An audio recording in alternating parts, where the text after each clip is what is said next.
दोस्तों एक महिला की शादी होती है और शादी को केवल 18 महीने हुए रहते हैं, यानी कि 1 साल 6 महीने हुए रहते हैं। अब 18 महीने बाद ही पति-पत्नी का डिवोर्स हो जाता है। डिवोर्स के बाद उनका जो केस है वो सुप्रीम कोर्ट में जाता है और सुप्रीम कोर्ट के जो चीफ जस्टिस ऑफ इंडिया थे बी आर गवई, वो पूछते हैं कि आपकी माँगें क्या हैं? तो वहाँ से वो महिला पलट के जवाब देती है कि मुझे ज़्यादा कुछ नहीं चाहिए, केवल 12 करोड़ रुपए और मुंबई में एक लग्ज़री फ्लैट और साथ ही साथ एक बीएमडब्ल्यू बस।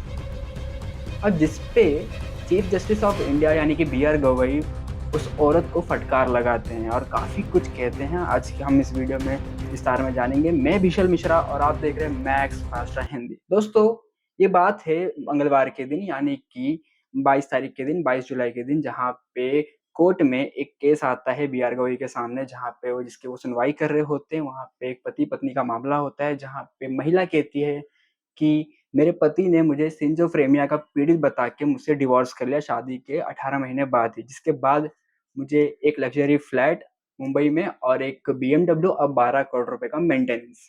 दोस्तों, ये सुनते ही बी आर गवई काफ़ी ही हैरान हो गया और सुप्रीम कोर्ट में एक सन्नाटा सा छा गया था। जिसके बाद सबके होश उड़ गए थे कि औरत इतनी सारी माँगें कर रही है और कह रही है केवल बस इतना ही चाहिए। जहाँ पे बी आर गवई ने काफ़ी ज़ोरदार फटकार लगाया और कहा कि आप आईटी पर्सन हैं, आपने आईटी किया है, आप जैसे लोगों की हैदराबाद में, बेंगलुरु में काफ़ी ज़्यादा डिमांडें हैं, आप वहाँ पे जाके नौकरी क्यों नहीं कर लेती? तो वहाँ से औरत का जवाब आता है, कहती है कि मेरे पति काफ़ी अमीर है, वो मुझे सब कुछ दे सकते हैं।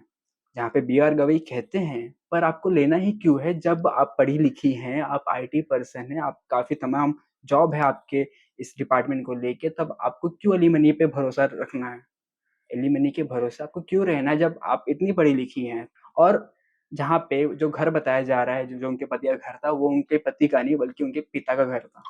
तो जहाँ पे बी आर गवई कहते हैं कि उनके पिता की संपत्ति पे आपका कोई अधिकार नहीं होता है।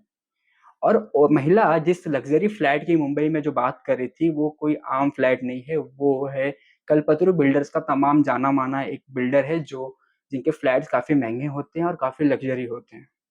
दोस्तों, ये जो एलिमनी का जो ये मामला है, एलिमनी यानी कि भारत में कई सालों से ये जो एलिमनी का मामला चल रहा है, जैसे कि इंटरनेट पे आपने कई सारे तमाम वीडियो देख लिए रहोगे, जब ये एलिमनी का मुद्दा सामने तब आता है जब अतुल सुभाष करके एक सॉफ्टवेयर इंजीनियर, जिन्होंने हाल ही में कुछ महीने पहले ही अपना आत्महत्या कर लिया था, जहाँ पे एलिमनी का मुद्दा काफ़ी ज़्यादा उठ के आया था।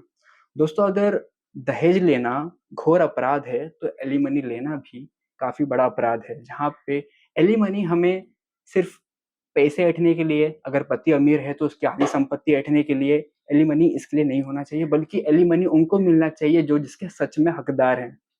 आज भी कई सारे ऐसे केस सामने आते हैं जहाँ पे पति पत्नी को छोड़ के चले जाते हैं, दूसरी शादी करते हैं और पत्नी को कुछ चंद पैसे देते हैं, वहाँ पे एलिमनी मिलना चाहिए। पर जहाँ पे जब पति-पत्नी दोनों बराबर हैं, जहाँ पे दोनों का एक म्यूचुअल अंडरस्टैंडिंग है कि हाँ, डिवोर्स करना है और डिवोर्स होने के बाद यहाँ पे कोई भी एलिमनी का मुद्दा सामने नहीं आना चाहिए, पर फिर भी ज़बरदस्ती करके प्रॉपर्टी हड़पने के लिए एलिमनी माँगना काफ़ी ज़्यादा गलत है।